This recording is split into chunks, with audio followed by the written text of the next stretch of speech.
Hello, I'm Frost and welcome to my January 2020 update on stuff that's happening in the world of sci-fi gaming.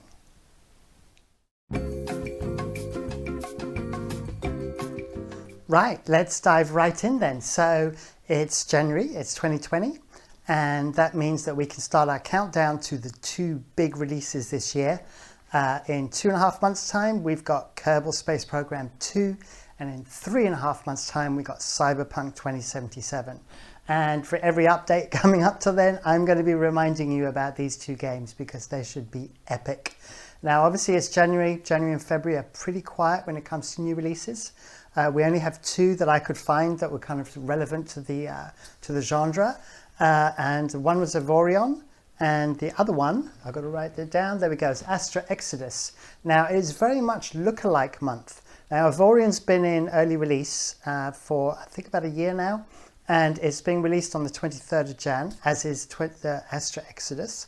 But let's focus on Avorion. Now, Avorion is very much a lookalike to Space Engineers. And if you look at sort of the trailer, you get an idea it's kind of very much the same thing. You know, you build stuff, you build ships, you take them into battle. They call them, their company's called Voxelware. So, Space Engineers use voxels, they use voxels. But the main game mechanics seem to be very, very similar. So it'll be interesting. So if you guys try it out and have tried the early release, then please let me know in the comments your thoughts on it, especially if you've played Space Engineers. Moving on to Astra Exodus. So like I said, Astra Exodus comes out on the 23rd. And Astra Exodus is very much a lookalike to Stellaris.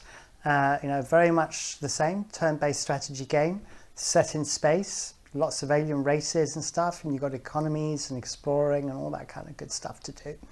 So same thing applies with this. If you're a big fan of the strategy genre and you've kind of burnt out Stellaris, which would take some doing because they have a lot of DLCs, then please check it out and let me know your thoughts on that as well. I will try and download Avorion. I'm not sure about Astra Exodus because I still need to catch up on Stellaris because there's a lot of content in there which I'm not up to date on, so I need to work on that. But I may visit it anyway. Now, on another news regarding this month is Interstellar Prime. Now, I mentioned Interstellar Prime in my last update.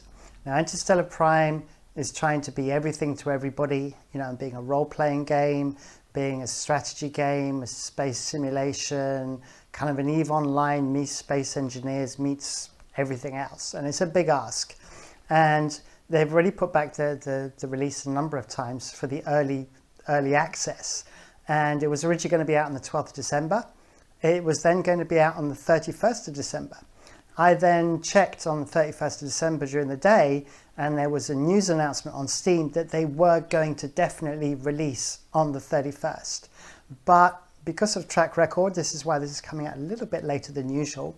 I waited until today, the 1st of Jan, New Year's Day, and whilst it says it's been released, as a release date of 31st, it's still not available on Steam. So I am not sure what's going on with that. So with regards to Interstellar Prime, I'm basically going to park it until it actually goes out in early release, and then I will talk about it. Because otherwise we're just going to be going on and on and on. So I'm just going to park that one now, and we'll see what happens in this month. And if it comes out, then I will mention it. Right, so let's move on to other things. X4 Foundations. Now, X4 Foundations, if you remember, Split Vendetta was announced in August at the Gamescom. And it was supposed to be released in 2019, and it got put back, and it didn't release. And there's still no announcement as to a date for the X4 Foundation's Split Vendetta DLC release. But you can try out the beta of 3.0. So Split Vendetta is two things. It's like Planet 4 was with Revelations.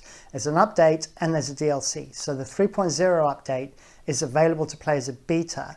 The actual Split Vendetta, which is kind of the new ships, the new all the new Split stuff, and then trading with the Split and things like that, that's not going to be available in the beta. But all the stuff that is to do with quality of life and gameplay so better graphics, better trading, all that kind of stuff is in the beta. Now, the way you access the beta is you can do it through GOG or through Steam, and there's instructions on how to do it.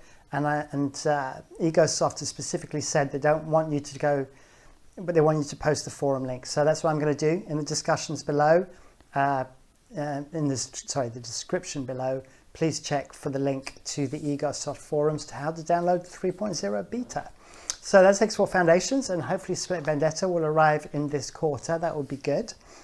Okay, now on to EVE Online. EVE Online is still doing its thing. It's still doing its 2 weekly update at the moment. And, they keep things very close to their chest. They don't announce stuff very far in advance. So you need to look at the dev notes, you need to look at the patch notes to stay on the game. So EVE Online is kind of one of those strange ones that they don't do feature creep, which suffers from a lot of these kind of long-standing games. Or power creep, should I say. What they do is they change up the game mechanics. And so, for example, recently in December, they changed where ore was available. Now, it doesn't sound like a big deal, but if you're an EVE Online player, suddenly not having access to the ore in the area where you live and having to go and find it somewhere else is a big deal. And it affects, the whole politics of the game.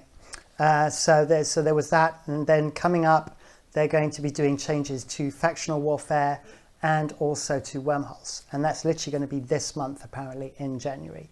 And also in this first quarter, they're going to be looking at capital ships and balancing those again, and looking at structure balancing. They did a little bit of a structure balance pass recently and changed the game mechanics in December, and they're going to be doing some more stuff. So EVE Online, as I said, it's a constantly rolling, evolving world.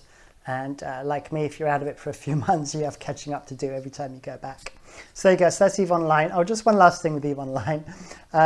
There was a guy who was a community manager who was called CCP Guard, who is now ex-CCP Guard.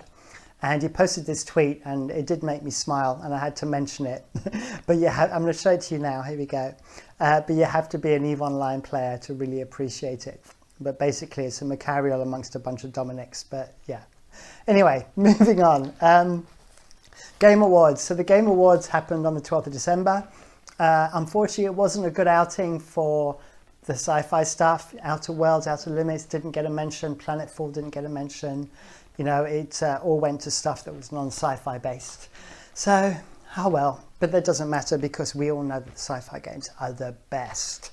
And the other thing that was happened at the Game Awards, which is worth mentioning, is the Xbox, which is now called Series X, which is Scarlet. It's now got its official name, which is Xbox Series X, because that's not confusing, right? That's going to be coming out at the end of 2020. And the reason why I mention it is because its flagship game is going to be Halo Infinite. And Halo Infinite is going to be available on the PC as well as the Xbox.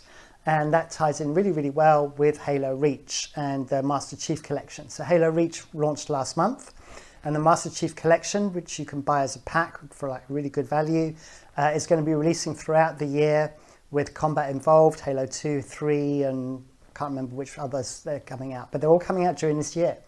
And if you've not played it like me before, because you haven't had an Xbox and you're playing it for the first time on the PC, and I'm playing it in 4K. It is beautiful. The cutscenes are just glorious. The lore on it is so well established. So I highly recommend that. If you're a PC player, get hold of Master Chief Collection, and then that'll build up to Halo Infinite for the end of the year, and that should keep you well stocked up on sci-fi gaming for this year. So there you go. Oh, and the other thing with the Xbox as well is there were some funny memes. My favorite meme was the fridge. It does look like a fridge, and this was a great one. What was interesting though was that there was when it was first announced back on the 12th, within about a day or so, there were memes of the Xbox Series X being used as an ashtray, because it's got that curved bit with the holes on the top. And what's really interesting is I searched for it to put it into this video. It's completely gone. It looks like Microsoft have been serving takedown notices, as they did not like that meme at all. And that goes to prove that if you're big enough, then you're like Microsoft, then things can stop from existing on the internet. So there you go. Right, so that wraps it up gaming-wise. One last thing I'm going to mention, because it happened last month, which is sci-fi but not gaming, and that is The Expanse Season 4. came out on Amazon Prime. Now, if you don't have Amazon Prime, then shame, because The Expanse is the best sci-fi show out there, period. Okay, and I'm sure I'm not the only one who's going to say that, and please leave your comments if you think otherwise. But the physics are real.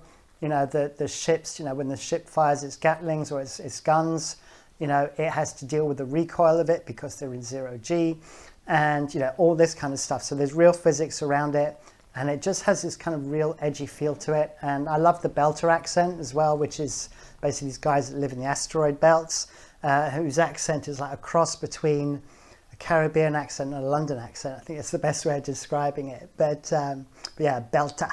So there you go. All right, so that wraps it up. Thank you for watching. Please subscribe if you enjoy what I do. I know I've been quiet in December because of family stuff and just busy, but in January I hope to be releasing a lot more, so please hit that bell icon so you get notifications of when I release new stuff. And if this appealed to you, then please do give me a like, and if it didn't, dislike. You're welcome to do either. All right, bye for now.